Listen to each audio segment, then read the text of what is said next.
ఐపీఎల్‌లో Punjab Kings గెలవాల్సిన crucial మ్యాచ్‌లో Lucknow super giants మీద 37 రన్స్‌తో ఫెంటాస్టిక్ విక్టరీ సాధించింది. ఈ విజయంతో పంజాబ్ పాయింట్స్ టేబుల్‌లో 15 పాయింట్స్‌తో సెకండ్ పొజిషన్‌లోకి వెళ్ళింది.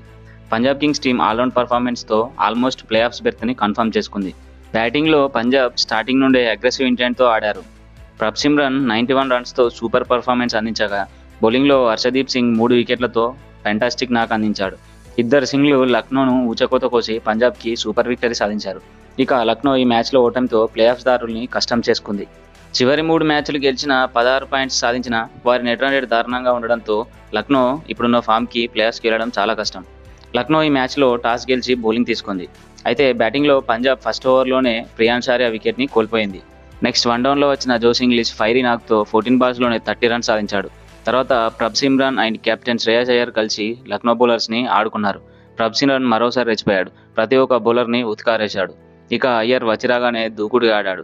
25 బంతుల్లోనే 45 రన్స్ అందించి ప్రభ్సిమ్రన్తో కలిసి 78 రన్స్ పార్ట్నర్షిప్ టీంకి అందించి అవుట్ అయ్యాడు. అయితే ఎన్నో ఏళ్లుగా ట్రోఫీ లేని పంజాబ్కి శ్రేయస్ అయ్యర్ దొరకడం నిజంగా వారికి ఒక వరంలా మారింది. అటు బ్యాట్స్మెన్గా ఇటు కెప్టెన్గా ఎక్సలెంట్ పర్ఫార్మెన్స్ అందిస్తూ పంజాబ్ కింగ్స్ ట్రోఫీ గెలవడానికి చేయాల్సిన కృషి చేస్తున్నాడు. ఇక నెక్స్ట్ వచ్చిన శశాంక్ సింగ్ మరోసారి కన్సిస్టెంట్గా ఆడి 15 బంతుల్లోనే 33 రన్స్ సాధించాడు. నెక్స్ట్ మెయిన్గా చెప్పాల్సింది ఓపెనర్ ప్రభ్సిమ్రన్ సింగ్ గురించి. ఈ ఓపెనర్ లక్నో బౌలర్లందరికీ భయాన్ని పరిచయం చేశాడు. ప్రతి ఒక్క బౌలర్ని ఉతికారేశాడు. ఈ సీజన్లో పంజాబ్ టాప్లో ఉండడానికి ప్రభ్సిమ్రన్ పర్ఫార్మెన్స్ చాలా ఇంపార్టెంట్ అయింది. ప్రభ్సిమ్రన్ 48 బాల్స్లోనే 7 సిక్స్లు 6 ఫోర్లతో 91 రన్స్ సాధించి ఎక్సలెంట్ నాక్ ఆడగా పంజాబ్ 20 ఓవర్లలో 236 రన్స్ సాధించింది. ఇక లక్నో బౌలింగ్లో ఏమాత్రం ప్రభావం చూపలేదు. ఆకాష్ సింగ్ మాత్రం ఒక్కడే 4 ఓవర్లలో 30 రన్స్ ఇచ్చి 2 వికెట్లు తీసుకున్నాడు. Next Lucknow speed gun Mayank Yadav injury తర్వాత సరిగా బౌలింగ్ చేయడం లేదు. 4 ఓవర్లు వేసిన మయాంక్ 60 రన్స్ సమర్పించుకున్నాడు. అవేష్ ఖాన్ని కూడా పంజాబ్ బ్యాటర్లు ఉతికారేశారు. 4 ఓవర్లలో 57 రన్స్ పిండుకున్నారు. ఎల్ఎస్జీ కీ బౌలర్ అయిన దిగ్వేష్ రతి 2 వికెట్లు తీసుకున్న 46 రన్స్ ఇవ్వగా, ప్రిన్స్ కూడా 4 ఓవర్లలో 43 రన్స్ ఇవ్వగా పంజాబ్ భారీ స్కోర్ సాధించింది. నెక్స్ట్ చేజింగ్లో లక్నోని మరో సింగ్ ఆడుకున్నాడు. హర్షదీప్ తన ఎక్సలెంట్ స్పెల్తో 3 వికెట్లు తీసుకున్నాడు. మిచెల్ మార్ష్ని మరోసారి డకౌట్ చేశాడు. అదేవిధంగా మార్క్రమ్ని పూరాన్ని అవుట్ చేసి పవర్ ప్లేలోనే 3 వికెట్లు తీసుకున్నాడు. ఇక అప్పటికే పంజాబ్ విక్టరీ ఖాయమైంది. ఇక కెప్టెన్ పంత్ మరోసారి ఫెయిల్ అవ్వగా 58 రన్స్కే 4 వికెట్స్ కోల్పోయింది.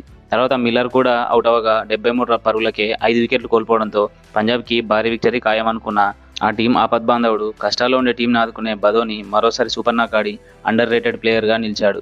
సమద్ కూడా అగ్రెసివ్గా ఆడి 24 బంతుల్లోనే 45 రన్స్ చేయగా బదోని 40 బంతుల్లో 74 రన్స్ సాధించాడు. వీరిద్దరు కలిసి 81 రన్స్ పార్ట్నర్షిప్ అందివ్వడంతో లక్నో భారీ ఓటమిని ఎదుర్కోకుండా కాపాడింది. ఇక బౌలింగ్లో హర్షదీప్ ఫైరీ పర్ఫార్మెన్స్తో 4 ఓవర్లలో జస్ట్ 16 రన్స్ మాత్రమే ఇచ్చి టాప్ 3 ప్లేయర్స్ని అవుట్ చేశాడు. నెక్స్ట్ ఉమర్జాయ్ 4 ఓవర్లలో 33 రన్స్ ఇచ్చి 2 వికెట్లు తీసుకున్నాడు. మార్కో యాన్సన్ మరోసారి రాణించి 4 ఓవర్లలో 31 రన్స్ మాత్రమే ఇచ్చి 1 వికెట్ తీసుకున్నాడు. ఇక పంజాబ్ నెక్స్ట్ మ్యాచ్లో ఇదే ఫామ్ను కంటిన్యూ చేసి టాప్ ప్లేస్లోకి వెళ్తుందా లేదా చూడాలి. Thank you for watching.